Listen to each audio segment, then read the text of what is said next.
我们看看国际上的几个大议题里头。大家觉得好惊讶，波音又出事情了，记得吗？上次飞到一半，在高空中门掉了，哦，火烧飞机，现在又有出包的状况。达美航空一架757客机，上个礼拜六在亚特兰大机场，居然起飞前还在起飞，已经开始飞了啊。在滑行了，突然发生鼻轮脱落，滚下去跑道了。那赶快有塔台那边有其他人注意到了，通知了塔台，呼叫他说这个飞机有问题等等的，他们赶快通知停止啊，不要飞了。飞机上有172个人，差点又命悬一系。到底发生什么事？波音的飞机一天到晚都有这种状况，那么包括舱门脱落、飞机擦撞。连布林肯都因为飞机出状况没有办法得换小飞机回国，那空中起火，这么多的状况，波音有没有可能这个生存这个订单全部飞光了 ？FAA 这个是来自于美国联邦航空总署的声明，告诉大家说已经暂停采购737 MAX 的生产扩张，包括了737-9啊，还批准了要对停飞的171架。波音737通通都要逐一检查，这个让安全问题最基本都没有办法放心的时候，还得了？那当然，这个美国参议员还见了波音公司执行长，告诉他说：“你安全要高于利润，其实不是本来就基本，你没有安全也就没有利润了嘛，你没有商誉了嘛。”那戴夫惠这位波音 CEO 现在也蛮头痛啊，因为包括了相隔4年，好不容易再一次跟中国可以交付这个737订单的，结果现在有一连串这些事情啊，显然这当中还有一些变数会发生。而现在空巴啊，全生命周期服务中心也赶快趁这个时候来抢单吗？在这个各种成都这里投运，进一步抢单来了，波音要先抢第一个这个可能性的订单之外，当然还有自己。大陆的国产飞机，大陆国产飞机 C919要迎春运首秀啊！哈，在这个春运里头要扮演重要的角色，包括京沪啦、沪蓉的航线，通通都准备要在这些地方展现它的影响力，投入几百亿的生产的这个国产大飞机，有没有机会未来干脆这个之前采购的波音不要了？国产或者是空巴来取代，不知道，而且不只是航空的飞机、民用机而已哦，包括中国研制以裕隆为首的中小型航空飞机啊，也在研制这种所谓的新的混电动力的系统，成功的有各种的研发的系统，让大家觉得，也许航空展所上面看到这个新的系统有很大的空间吗？或者是说本源悟空啊，说美国使用者排第1啊，影响了全球，或者是最后太空大战目标对手已经不再是 NASA 了。港媒报道说，大陆现在自己的太空站测试各种晶片取得的优势，在中国的太空领域上面的争霸战上有一定的影响力，不用再看着 NASA 的脸色了吗？亮哥啊。波音这些消息，我们从第1件、第2件看到现在，实在是觉得离谱至极。这个事实上就是一个行业长期就只有一家公司啦，就会有这种现象啊。那空巴因为它是不同国家组成的嘛，所以我认为它内部还有一定的制约监督的机制。那美国连那个飞航的主管单位都是波音出身的。所以我跟你讲，它内部的腐败或者是故意护航这种情况，一定会比空巴要多了哦。所以我就跟你讲，这跟我们台湾一样啊。我们台电除了台电一家，还有哪一家？对不对？那所有懂电力的，几乎都是台电的人啊。那就会互相护航嘛。只能牺牲小动物。那你看中油有台塑石油啊，所以中油就不敢乱讲话啊。所以这个，我认为美国这个波音体制真的有问题了。就是我也看过一些报道啦，就是说美国的一些飞航的主管单位，那有时候就会放水啦，那就可能就因为这样没有被罚嘛，那没有追究到底，那现在就是坦白讲，这个问题如果是不断的发生每个月都2、3件，这太恐怖了。谁敢搭啊？光我过年可能要搭他的飞机，我都很害怕。世界卖的最好的飞机啊，卖最久的，卖最久也卖的最好啊，开玩笑。这个就是你停飞嘛，美国一定先停飞啦，那中国大陆一定也停飞啊。中国大陆事实上好像已经进了差不多96架。本来还有新的订单要一直进来，本来要进了好久，要开进了3年，要开放，现在又停了嘛，又停了嘛，就是这样啊。那这个当然会有2种结果啦。第一个就是空巴的订单就比较顺嘛，那它就有更多的钱投入研发，没错。那空巴跟波音的那个差距就会拉开了啊。那第二个就是像中国这样的国家，他就开始做自己的飞机啊。那我飞自己的比较安全啊。那至少订单根本接不完嘛，中国大陆市场那么大，需求量很大，甚至于他会慢慢吃自己的市场，也吃到东南亚，就会慢慢的，波音这种比较中短程的飞机就会被取代掉了，那长程的飞机就被空巴给击败了，所以这个没有办法了，这个我也不知道怎么解啊。这已经不是核心能力的问题，这已经是体制的问题。对哦，因为上次连那个紧急的座舱门都会掉下去，太夸张了，太恐怖了。我都很喜欢坐在那个座舱门旁边，脚比较松，你知道，掉下去连我可以看得到。晚上做梦都想到自己被拉下去了，太可怕，真是吓坏所有乘客，不是吗？哦，欢迎回来。当我们如果现在要搭飞机的时候，光想到最近波音所发生的状况，就已经让大家很惊吓了哦。那所以全球的航空业有没有可能因此产生重组？岳老师怎么看？我觉得航空业的这个飞安跟利益根本就是不可等量而观之啊。这个议员，这个 Senator 他讲这个话，其实讲起来等于是在羞辱美国的波音公司了。因为你这个航空，我们刚刚在聊的时候，大家都讲得很清楚啊。你坐飞机最担心的就是掉下来嘛，你现在门掉了，轮胎掉了，然后这里破洞了，氧气漏了。你开着玩笑啊！因为我们平常来讲，光听的消息，那你还没有露出来的呢。我跟你讲首先这一定有2个问题了。第一个就是说，你在整个管理上一定有出问题，你知道吗？你有 SOP 吗？然后第二个的话呢，你这个工人的素质啊，也要注意一下。为什么我讲到工人的素质问题啊？因为我曾经自己收过一些资料，看那个台积电到亚利桑那的时候出现什么问题。那个美国的工人是很会搞工会的。居然把台积电讲成血汗工厂啊！那个时候我都吓了一跳啊！结果台积电一到了美国，完全不行然后他们的那个刘德英马上讲说，我们没办法盈利了这个是一个大问题。但是呢，这个航空业呢，你要了解，大陆的 C919啊、C929什么的，大陆在发展航空业的过程当中，不是为了一口气而已是为了要证明自己也有能力来发展。那么这个 C919的话呢，今年的春节开始就要营运了，从上海到北京啊，或者来回，或者是上海到成都啊，或者来回东航的要营运这个事情。因为这个事情的话呢，你一个公司你飞得越久，我觉得这个是天佑中华。他有这个机会，因为你现在大家都发觉说，你不能光买这个 Airbus 你现在它不够对不对 ？Airbus 本身的产量要转交给我得到个消息，就是 Airbus 有很多的这个订单要转回来给波音因为他自己来不及生产。那在这种情况下的话，那我觉得 C919要靠他自己的实力。总而言之，我要强调一件事情就是说航空业的发展是风险非常大的。你投资，你只要一出事，你就什么都完了，什么都没了，对不对？好，那另外的话呢，我要聊一聊大陆这个发动机的部分还有这个量子电脑部分，我要强调一下，我觉得。因为我们学校里头有个好朋友嘛，他们一些介绍这个就是有关于这个量子科技或者说是量子计算的发展。大陆现在的话呢，基本上来讲，我请大家稍微注意安徽合肥的中国科技大学里面有一个团队从一开始是从那个少林寺的长本凳开始，几个人很辛苦，慢慢搞起来。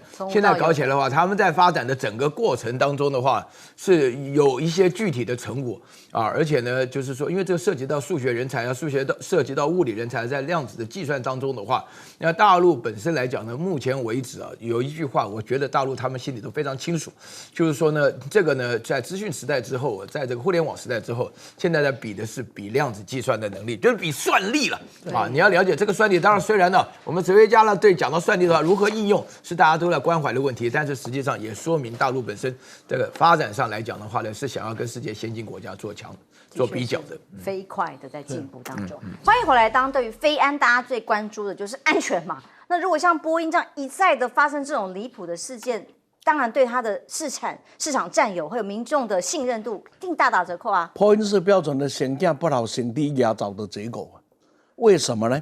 因为波音是在很大的政治力的推销下，它成立市场，所以庞巴迪被干掉，就加拿大的，还有巴西航空被干掉。事实上，他们2家都早有能力可以发展类似这种737这样子的，我们叫中小型飞机那在美国的支撑下呢，美洲的这2家就等于是被干掉了。同样的，波音的销售后面都有很强大的政治力，而这个 Airbus 的销售基本上是经济利益比较多。所以你注意看，台湾被逼买了多少美国的飞机？对，不是波音就是当年的 DC。上次议员来公开的讲，就是公开的讲，那卖到嘛，以前是的，那都是被逼的。那这个Airbus 呢，基本上是从经济的角度啊，它从经济就是说我做得好，我卖得好，我来推，因为它是一个跨国的公司组成。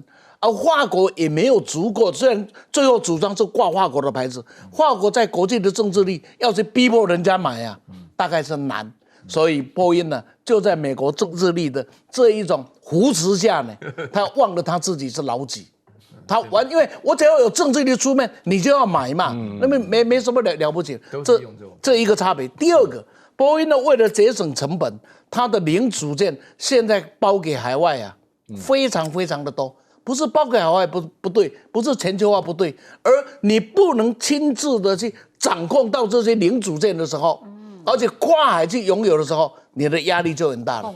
一般的零组件呢，会在就是说大型会这样讲，会在大型的部分上，比如说我整个机翼。是好，选后呢来看看赖清德这位史上最少得票数的总统，他又做了什么呢？比较起我们刚刚前段谈到，民众党在尾牙上面，落选的立委打完仗的立委，像蔡壁如没有邀请尾牙，民进党的尾牙落选的通通找去哪里？赖皮寮附近，就是说，他说呢，很多不符合社会期待在选举过程中发生了，所以呢，他除了向各地的竞选干部支持者表达谢意之外，也希望民党有持续检讨，重新赢回民众支持。看起来姿态是柔软的，但是为什么会选在赖皮寮附近请客，让去参加这个落选参会的几个委员去，还要去打个卡这是有谁？看云林苏治芬是从云林上去的耶，那马祖更不用讲，要搭飞机啊。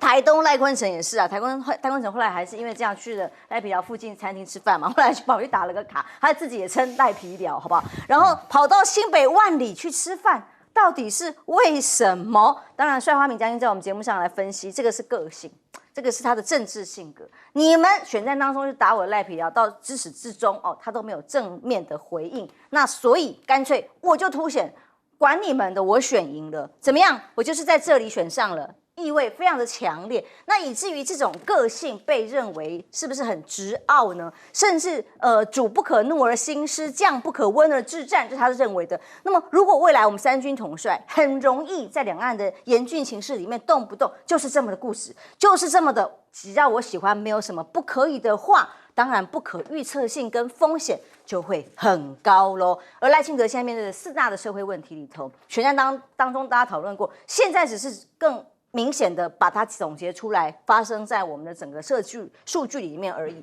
例如外销订单被公布出来，年减16%，而过去的这个16的衰退率之外，工业生产也出现了连19黑的消息，表现比市场所预期的还要低迷。那本来蔡政委是说我们经济很好啊，景气会回春啊，那现在看起来下半年能否复苏都还有问题，更何况还有马上可能要涨的电价，台电亏损已经高达3826亿，台电4月份要不要涨？可能涨幅会高达25%，还有一场大战。那么这一涨，当然民生各种用品的通膨也更不用说在话下了那选后，美国海军第7舰队第1次这艘驱逐舰通过了台海，那这一次也是台湾总统大选后，美国驱逐舰首度穿越台海的这样的行动，展现什么呢？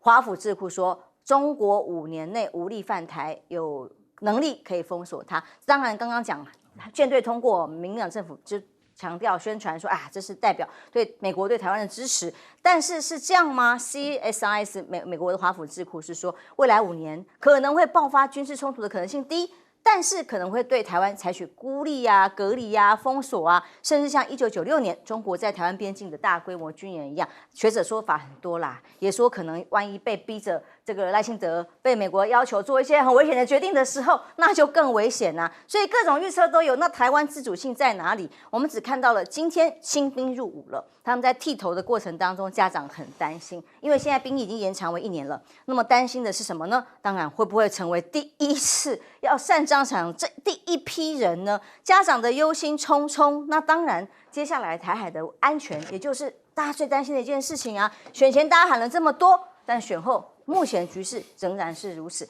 亮哥怎么看赖皮寮的这个宴请？这个真的很奇怪啦。这个赖皮寮大家公认是让他失分的地方，然后他一定要在万里请客啊，也不管有一些人是从中南部上来，交通不便啊，这个上反映出他的一种个性，你知道吧？因为我有去对比陈水扁2000年318当选的当选感言，还有赖清德1月13号的当选感言啊。陈水扁39.3当选的，你是40.05，对不对？所以当晚你就知道你是双少数啊。陈水扁讲得多低调啊！陈水扁知道民进党第一次执政，这是国际上的大事啊，所以他就讲说我会尽我所有的能力跟善意。那个时候两岸都还没破冰呢，他说就通航问题、投资问题，甚至包括什么军事互信，他列了一大堆议题了。上次你念的那个，对，然后展开制度化的协商这样啊。那后来520他的就职演说就讲4不1没有嘛，这大家都知道。对。结果陈水扁5月民调就冲到60，因为大家对第一次政党轮替还是有点敬意的啦，他就觉得说你那么认真在面对两岸的情势，所以就有点对他期待这样。赖清德，你来对比啊，赖清德1月13号当选，他就直接讲说我们是今年民主阵营第一场选举，我们胜利了。第二句话就是我们抵抗了外部势力，中共介选失败了。对，然后第3个就是说我们走在正确的路上，我们不会走回头路，对不对？对，然后他就讲这种话，美国吓得隔天就来了，那个代表团1月14号就落地了，1月15诺鲁就断交了，所以帅化民将军会感到忧虑，这不是没有道理了。就这个人就是偏执啊，又固执又偏执，他就只看到他关心的事情，他关心的事情就是说我就是赢了，我今年全世界听说有将近70场选举了，那台湾是第1场嘛，我赢了，我代表国际民主阵营打赢第1场战啊，那你这个不是冲着中国大陆在讲话吗？是，人家在选前就已经跟你讲了，你当选之后你会碰到很多困难啊，你真的以为务实的台独工作者就没事了？你真的以为这样啊？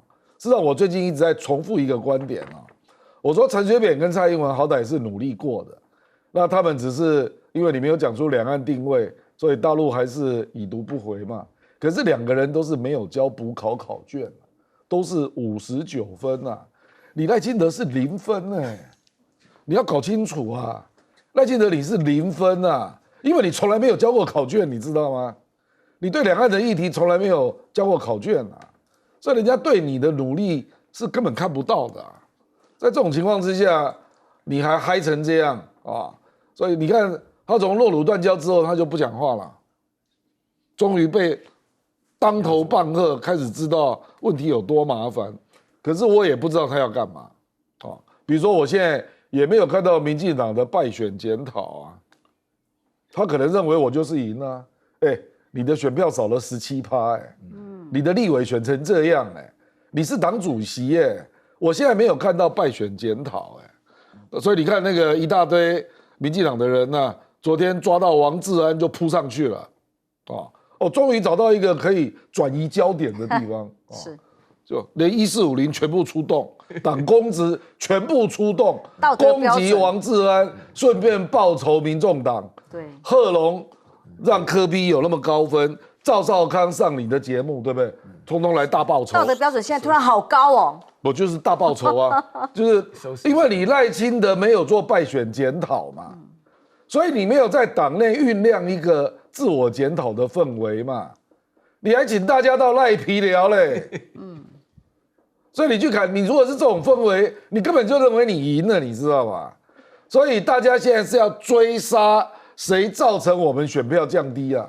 去追杀别人呐、第一个被追杀的就是贺龙，真倒霉。真的就是这样啊！因为贺龙跟黄国昌还有赵少康都让2个人得分啊，所以第一个被追杀。因为这个追杀不符合比例原则啦，太不符合比例了。有够夸张的我跟你讲，我们移民署对王志安也是不符合比例。是像这种行为，大概比如说禁止1年，差不多了，他禁止5年呢、 5年我靠，禁止5年呢、最高所以这个是在干嘛？都在秀忠诚，是不是？因为移民署的官怕做不下去，是不是？赶快跟赖神表示，我这个抗中保台非常彻底啊！记得要留我啊！520要留我啊！就是这样嘛。让一大堆党公职都在比强硬啊，趁机追杀贺龙，来报复你。怎么可以对赵少康、对黄国昌这么好？顺便报仇民众党嘛。民众党你还想支持游锡堃啊？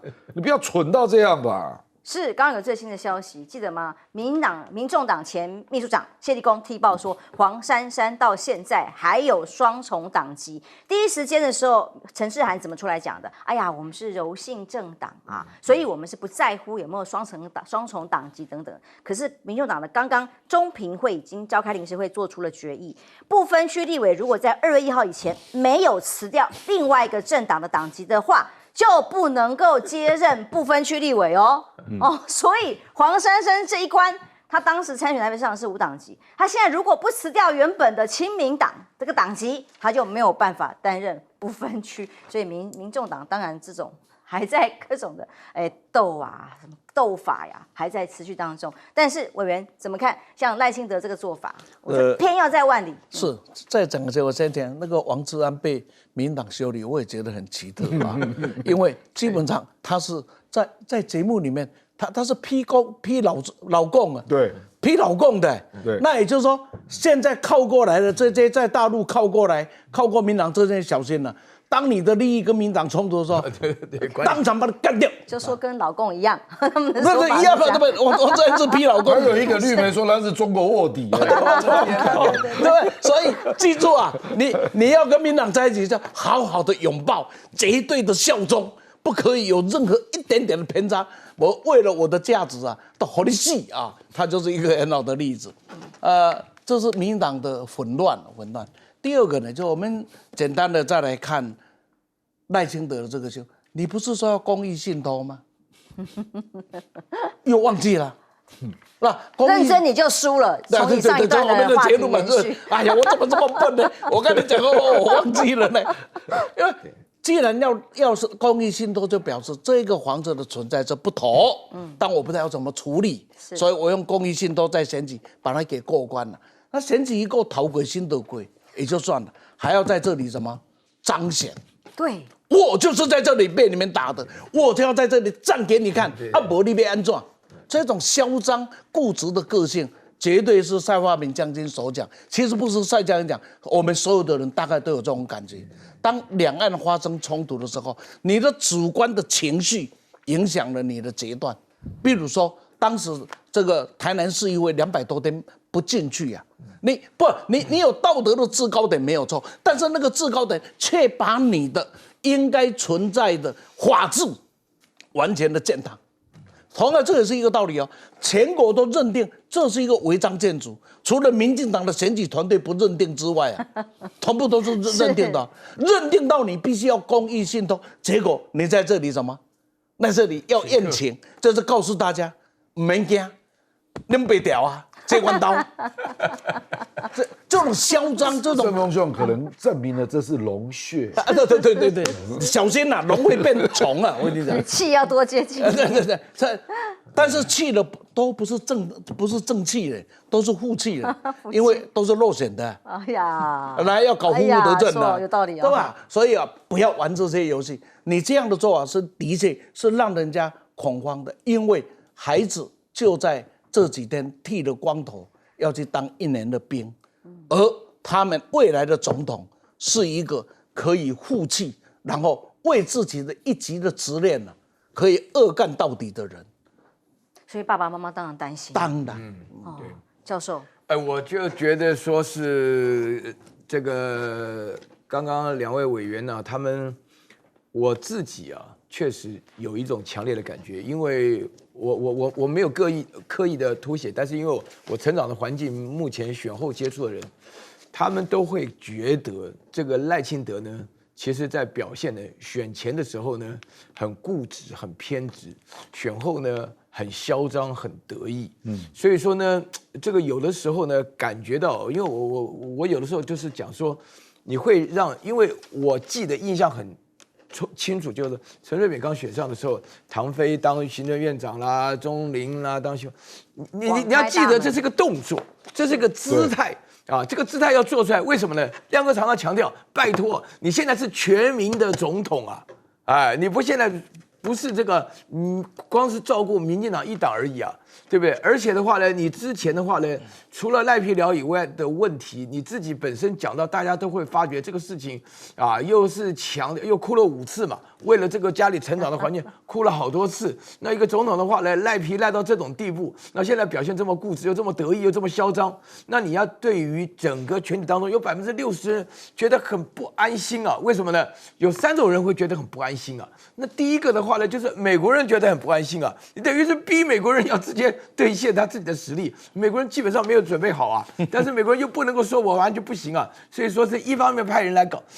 我觉得首先第一个，赖清德自从一开始嚣张了几分钟以后就不太敢嚣张了，大概美国人就讲了一些话，讲说你这不行嘛。一开始葛莱义就跟你讲，你现在做什么？你要赶快协调，赶快放弃你的台独党纲。第二件事情，所有入伍1年兵役的入伍的这些家长们，他们会担心。我觉得这个真的很荒唐，因为其实我是一个比较讲求理想人。我自己替中华民国服过2年兵役，我跟外国人一讲，把这个用英文讲出来，他们很得意啊，他们会觉得说哇。那个，尤其是讲法语的时候，啊，就会觉得说你曾经为国家服务过2年，因为用的字就侍服啊，那个 service 跟那是同一个动词啊，所以这个讲起来是一个很光荣的事情。在美国当过军人也很光荣，那在台湾现在怕得要死，那家长居然讲这种话，剃了光头，好像一副回不来的感觉，担心啊。第3种人很担心，就是全台湾的老百姓啊，大家都很担心啊，因为你赖清德的话呢，表现各方面来讲话了，你一戳。你就会有强烈的反弹。实际上的话呢，我刚刚就碰到讲说他在当台南市长的时候，200多天没有进入议会的时候，232。我正想问说他有没有领薪水啊？肯定有的吧？有啊，肯定有这个。那你就了解嘛。你就了解本身2手都拿嘛，对不对？那么一手呢扯着裤腰带，另外一手还指着别人不对嘛，对不对？所以说呢，你这个本身来讲，你这个3种人呢，你都要照顾。你现在是全民的总统，这个票的结果一开完以后，你不是你得意的时候，是应该你谦卑啊！你最起码要谦卑5次以上啊才可以啊，对不对？这个话本身是蔡英文讲的，蔡英文那时候讲，因为对于老共来讲的话，现在大陆基本上对于这种时间上。不会给他任何的时间的。蔡英文还过半呢。是。对了，蔡英文很高啦，很高了。我补一句话，就是陈水扁叫做听其言观其行。这一个蔡英文叫做未答完的问卷。对，对。然后呢，到了赖清德，这些话都不会用了。没有了啦，都不会用了。那你说都不会说，下一句话会是什么？不知道，没有人知道，没有人不知道，就是准备这个义务役的人去上。只要我喜欢什么不可以嘛？你们搭高铁来，什么再搭很远的车，什么关系？就是要来我赖皮寮吃饭，这就是他的风格。观众平安，欢迎收看 TBS 新闻大白话，我是王浅秋，立刻来介绍这一节加入我们一起讨论国际及国内政治大白话的来宾，耶鲁政治学博士郭正亮亮哥，大家平安。台大哲学系教授苑举正的老师，浅秋好，各位观众朋友大家好。前立委李胜峰，浅秋好，大家好。当然，现在政坛关注焦点都在立法院龙头之争，那么现在还有各党团所谓总召之争了哦。但韩国瑜今天上午参加了一个由战斗蓝所举办的对于新科立委如何当好立委的这样子个座谈会，他怎么说呢？听听他现场谈话。老鹰在悬崖上起飞啊，那个小鹰啊。很兴奋，第一次要起飞，爸爸妈妈在旁边很着急，他就开始要展翅高飞。就神奇的事情，只要他展翅成功，他就翱翔9天，自己成长去50了。但如果他失败了，他就掉下去，你就会看到北极狐狸啊，嘣一叼就叼走了。可是失败的小鹰太多，他就把它埋起来，抓下一只小鹰。立法委员不是一样吗？你很兴奋，第一次当立委，你要展翅高飞的时候，如果受伤了，摔下去，怎么办？谁是狐狸？当然，大家想，哎呀，赖清德吗？柯文哲吗？柯建铭吗？游锡堃吗？不知道。但现在谢龙介表态公开的说，如果民众党挺的最后是游院长，让国会龙头之争游锡堃当选的话，那么国民党连副院长都不能够接。所以游锡堃现在的态度呢，虽然他在受访的时候讲他信心满满，但是他办公室大家已经看到他在打包国会办公室，这个院长办公室外面有很多纸箱啊，看起来在清理啦。但他说，如果万一有什么差错就离开啊，所以先准备嘛。更何况办公室定期也要做一个整理啊，所以是不是做好心理准备，还是信心满满？有一些动作可以观察一些猫腻啦。而傅昆萁在退出了党内所谓副院长之争的这个选举啊，兄弟情比较重要之后，他开始宣布他要跟赖士葆争党编这一份工作。那他能够战柯建铭吗？那赖士葆要拉着韩国瑜说，8年前抗争我头破血流的时候，傅昆萁没看到哦。那拉着韩国瑜喊这个话的时候，蓝营支持者当然过去8年来认为战斗力不够，在立法院很弱势，没有战力。而现在国民党突袭立法院，过去怒吼啊，什么各种画面，上百支持者声援啊，等等的，到底欠的是什么呢？当然有一个形容媒体说是欠一个严清标嘛。当时在王金平当院长的时候，主席台之战啊，争霸战，其实李胜峰委员亮哥都是经历过这么多在立法院的各种冲突里头，如何在立法院里面为了议事、为了议题可以展现战力，才是国民党重新再站起来取得选民认同最重要的关键嘛。那所以当谁能够拿到院长这个席次，也许对于整个议事的运作来讲，不见得是最重要的事情，但是却对蓝营有最大的象征意义啊。民进党呢，王世坚过去是长期的柯黑啊，他现在反而喊话，白营要跟绿合作啦。他说，既然你自称柯文哲，你自己自称是墨绿的话，那在政治的终极理念上就要跟我们殊途同归。所以呢，我们大方向一样，跟我们合作。连柯黑大将都喊话，是不是代表民进党一直不停的在跟民众党招手，包括入阁啊等等各种的资源吗？柯建铭当然是你讲话最重的啦，他批评这个8席是没用的8席，但是他也喊民进党的国会失去优势了，未来的立法院恐怕主战场民进党不再有优势的席次，天天都要打仗。而赖清德在党内的一个中常会会议上面也跟大家下军令，说一定要强化行政院、立法院跟党中央3方平台的沟通，才有办法及时掌握所有议事的规程或者是最后的发展。好的，那么柯文哲在立法院的龙头要挺谁？现在还是个问号啦哦。那各种的说法喊话说要有回应啊，回应他们的改革诉求。那现在国民党这边也回应啦，但还是没有松口，是不是要挺谁？那就看他怎么决定。如果光以台中的例子来看，2024总统大选，在民众党得票呢是有达到了30.05%，算是最接近赖萧跟侯康配的一个地区。那这个地区刚好也是蓝白示范区最感觉气氛最好的地方嘛，所以在民众党的台中市党部的主委江河树就说了，未来民众党认真讨论过立法院要绿白合，而江河树也说看好4年后柯文哲又要跟卢县院合作，所以现在就是阶段性吗？那他们喊出来，先跟民进党合，以后再跟国民党合，这样子是有办法合吗？亮哥来看看，现在从立法院新科立委们所谓要展翅高飞，光党内还有很多的这个议题正在，包括立法院还在争霸当中，谁能够当龙头还很难说。虽然亮哥你已经料定，应该大致已经底定了吗？也没有啊，没有哦。不，因为这民众党如果真的支持绿白合啊，就看出这个政党完全是一个混乱愚蠢的政党啊。你当初蓝白合，你还可以捞到副总统好几个部长都是你的你现在绿白合你捞到什么啊？可笑我跟你讲啊，你绿白合立刻就被人家等同于时代力量第2那接下来赖清德就开始丢出一些，就拉拢你民众党的人入阁嘛。我就不相信你答应绿白合之后，你柯文哲还能够阻挡。比如说我随便举例，他可以拉张其禄去中选会啊，拉赖香吟去劳动部啊，你怎么阻止？请问你怎么阻止？还有民众党的一些学者啊，你绿白合你就变成小绿了。我跟你讲，你还要选2026啊，笑死人了。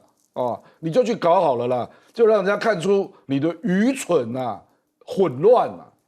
蓝白合你拿到天下柯文哲拿到副总统，搞不好还捞到行政院副院长还有一些部长结果现在搞到尤其跟我支持你啦，那分一点部长给我们，搞不好都是负的这是可笑极了啦。所以我认为那个谢龙介讲的对，如果早上投票民众党就是投给游锡堃那下午国民党就全部投给黄珊珊，就让你就是你们两个喝咖啡就送你做堆嘛。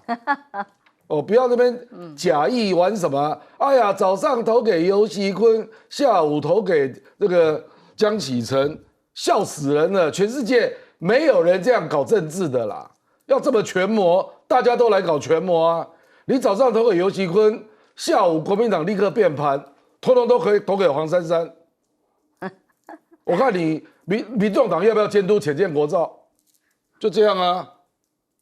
你就玩真的嘛，通通都给你上这堆啊，就是这样嘛，所以要玩政治啊，你不要以为大家都跟你一样，就是好像大家巴西来决定一切，没有这种事啦，这个真的有一些东西真的就是要走得理直气壮啊，要不然你就都投给自己，彰显自己的自主性那未来预算法案你不一定支持绿或蓝，这样一致啊。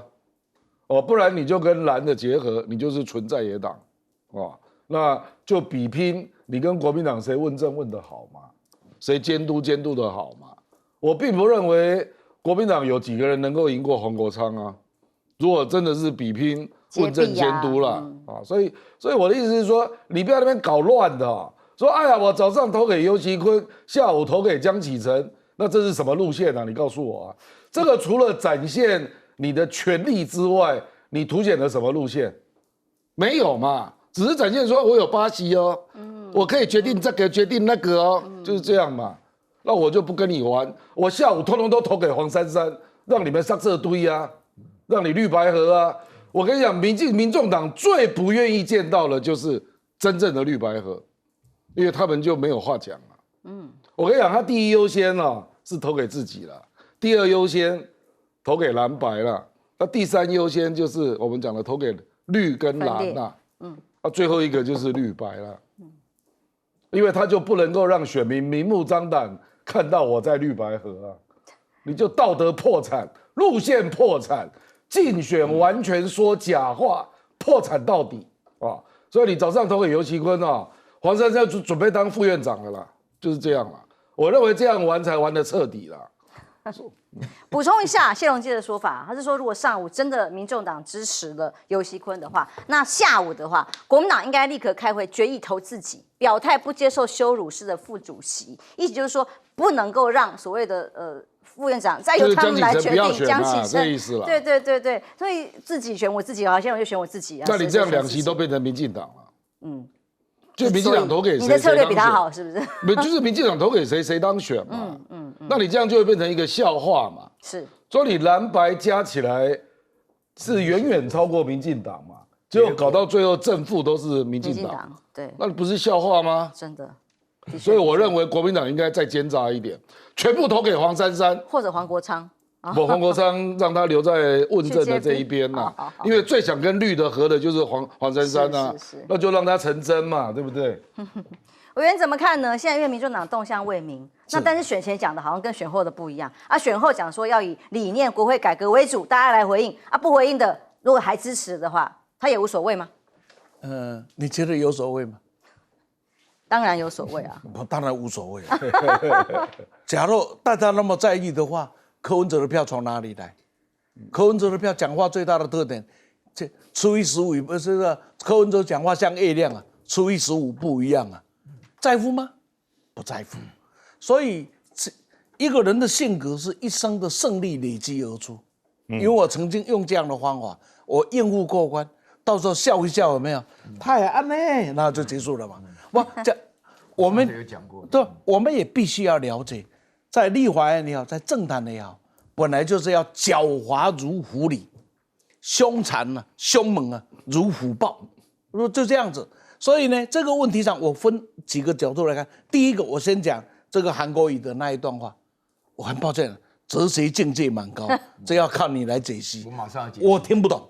我听不懂，我真的听不懂啊！我终于有用了。对，这个靠你哲学都有用，靠你哲学来解析。我中间很尴尬，我真听不懂，对吧？那第二个呢？王世坚的讲法就是摆出了一副政治就是狡猾，就是利益交换嘛。所以谁能够赢得到最大的好处，我付出一点代价可以啊。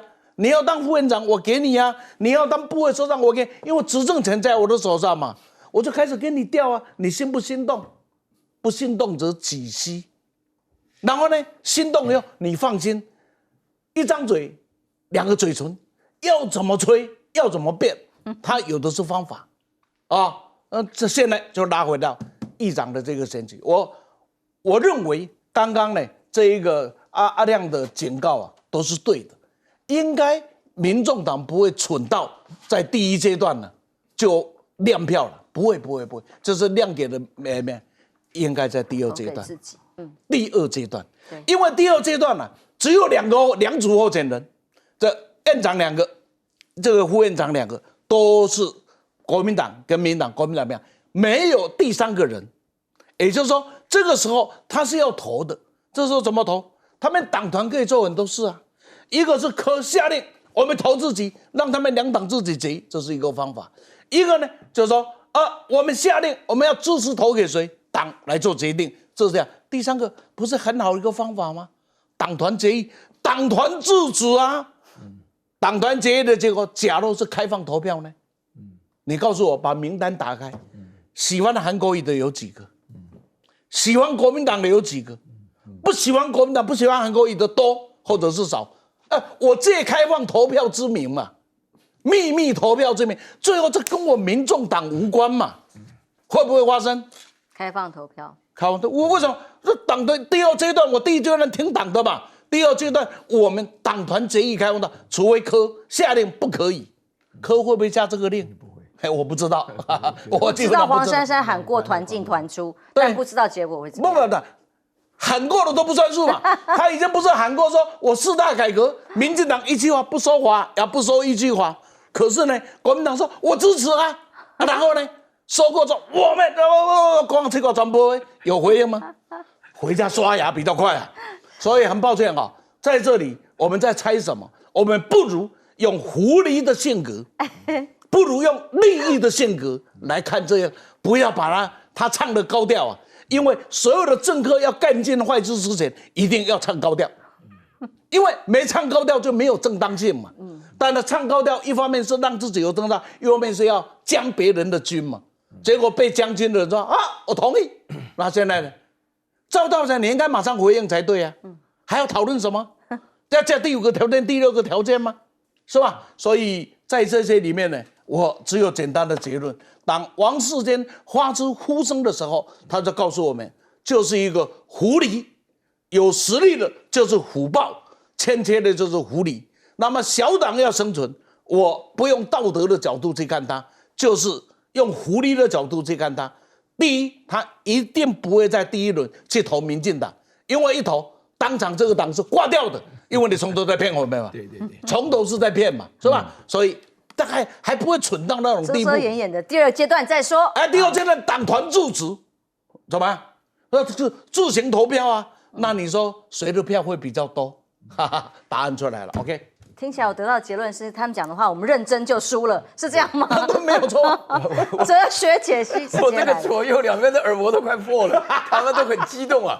他们实际上有参与过政治啊，就是说我稍微解析一下哈，因为这个我们这个盛峰兄啊，他讲的那个是在我们哲学中叫做马基维利啦。对啊，马基维利，你必须要狡猾的像狐狸一样，你凶猛的像狮子一样啊。这个民进党的柯建铭确实是韩国瑜说的老鹰了，在底下就是说了狐狸老狐狸了他捡那个小鹰掉下来后，就把它藏起来慢慢，这个是很明显。为什么呢？就是刚刚这个盛峰委员讲的非常清楚，就是说呢，他讲的几息啊，我稍微解释一下，因为刚刚我们盛峰委员的国语听起来要稍微翻译一下。是，他本身台湾口语，他本身讲的意思是说，这个叫做王世坚的，给你略施小利啊，你就乖乖就范呐。